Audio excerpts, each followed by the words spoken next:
ஓம் கணபதியே நமக. குரு வாழ்க, குருவே துணை. ஸோ இப்போ உத்திராடம் 1, 2, 3, 4ஆம் பாத நட்சத்திரங்களுக்கான திருமண கொடுப்பனை எவ்வாறு அமையும், இவங்களுக்கு வரக்கூடிய வரன், அதாவது கணவன் மனைவியுடைய ஜாதகம் எவ்வாறு இருக்கும் என்பதை நாம் பார்க்கலாம். ஸோ இப்போ புனர்பூஷம், ஸ்வாதி, அவிட்டம், பூஷம், ஸ்வாகம், பூஷம், விஷாகம், சதயம், இந்த 6 நட்சத்திரங்கள் ராசி நட்சத்திரங்களாக நேரடியாகவோ அல்லது லக்ன புள்ளியில் அமைய வாய்ப்பு இருக்கிறது. கன்னி லக்னமாக அமையும் அல்லது தனுசு லக்னம். லக்னத்தில் புதன், லக்னத்தில் குரு, லக்னாதிபதியுடன் புதன், லக்னாதிபதியுடன் குரு, லக்னாதிபதி கன்னியில் இருக்கும், லக்னாதிபதி தனுசில் அமையும்.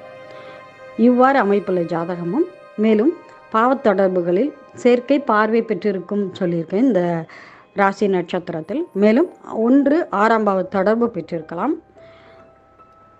1 9ஆம் பாவ தொடர்பு. இவ்வாறு தொடர்புகளை பெற்றிருக்கும் நபரே கணவன் அல்லது மனைவியாக அமையும் ஜாதகமாக அமையும். நன்றி. ஸ்ரீ மகாலட்சுமி ஜோதிடம், கோயம்புத்தூர்.